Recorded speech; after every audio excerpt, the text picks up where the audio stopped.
ओम शांति। 13 मई 2026 के अव्यक्त इशारे हैं। बाबा हम बच्चों को प्रेरित कर रहे हैं कि जब भी मौका मिले हमें हर चीज से अनुभव लेना है, क्योंकि जब हम किसी भी चीज के अनुभवी बन जाते हैं तो सहज, अचल, अडोल, एकरस अवस्था हमारी हो जाती है। किस प्रकार से? तो अपने आप को चेक करो। हर शक्ति का, हर प्राप्ति का, हर गुण का अनुभव है। अगर अनुभव की अथॉरिटी है तो कोई भी परिस्थिति अनुभव की अथॉरिटी के आगे कुछ भी प्रभाव नहीं डाल सकती।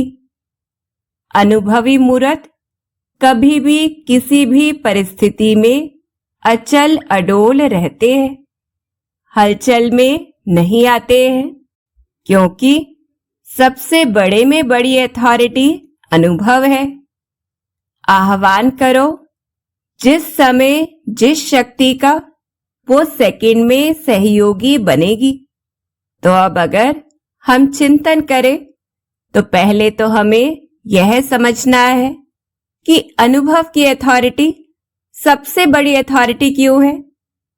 क्योंकि जैसे जब हम किसी चीज के बारे में नहीं जानते हैं, कोई नई चीज सीखते हैं, कोई नई सेवा हमें मिलती है, तो अंदर में डर रहता है। हम उस चीज से दूर भागते हैं और किसी और को भी वह अनुभव नहीं करवा सकते हैं। अथॉरिटी या विश्वास से, दृढ़ता से वो बात नहीं कह सकते हैं। लेकिन जब हम अनुभवी बन जाते हैं तो डर खत्म हो जाता है।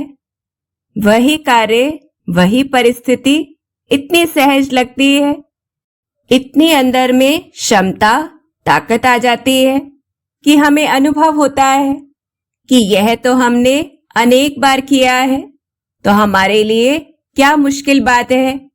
हम अचल अडोल रहते हैं, हलचल में नहीं आते हैं। जैसे कि हम सामान्य उदाहरण ले तो जब हम गाड़ी चलाना सीखते हैं तो कोई अचानक सामने आ जाए तो हमें डर लगेगा, परंतु जब हम अनुभवी हो जाते हैं तो गाड़ी चलाते हुए, भीड़ का सामना करते हुए भी शांत मन से गीत भी सुन रहे होते हैं, बातें भी कर रहे होते हैं, अनेक कार्य कर लेते हैं। ऐसे ही अगर हमने अग्नि का, चीनी का अनुभव किया है, तो अगर सारी दुनिया भी कहे कि अग्नि शीतल होती है, चीनी खट्टी होती है, तो हम कभी भी उस बात पर विश्वास नहीं करेंगे, क्योंकि हमारे पास अनुभव की अथॉरिटी है जिससे हमें कोई हिला नहीं सकता है। फिर दूसरी बात आती है, अब हमें खुद को चेक करना है कि क्या जो सातों गुणों का, अष्ट शक्तियों का अथवा परमात्मा प्राप्तियों का ज्ञान हम सुनते हैं, पढ़ते हैं, दूसरों को सुनाते हैं, तो क्या हमारे पास उसका अनुभव है। हम चेक करें कि जब हम कहते हैं मैं शांत स्वरूप आत्मा हूं, तो क्या तनाव के समय भी हम वह शांति का अनुभव कर पाते हैं। क्या कठिन परिस्थितियों में भी परमात्मा साथ से सुरक्षा और सहारे का अनुभव करते हैं। ऐसे ही जब कोई अपमान करता है तो क्या सहन शक्ति के आधार से हमारा मन स्थिर रहता है। तो इस प्रकार से हम खुद की जांच करें। फिर तीसरी बात आती है कि अनुभवी कोई एक दिन में तो नहीं बन सकता है, बल्कि निरंतर अभ्यास से हमें बनना है। तो छोटी छोटी परिस्थितियों में हमें अपनी शक्तियों का आह्वान करना है, अर्थात उन्हें स्मृति में लाना है, जागृत करना है। जैसे कि क्रोध के वातावरण में अपने अंदर सहन शक्ति का हम आह्वान करें। मन में जब व्यर्थ संकल्प चल रहे हो तो समेटने की शक्ति का आह्वान करें। जब भय लग रहा हो तो निर्भयता का आह्वान करें।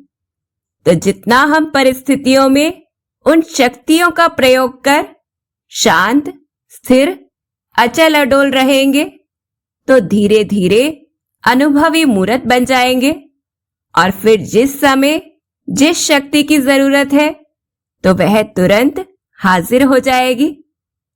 ऐसे ही अब हमें सारे दिन में खुद को देखना है कि क्या अकेले में मेरा मन शांत, हर्षित रहता है?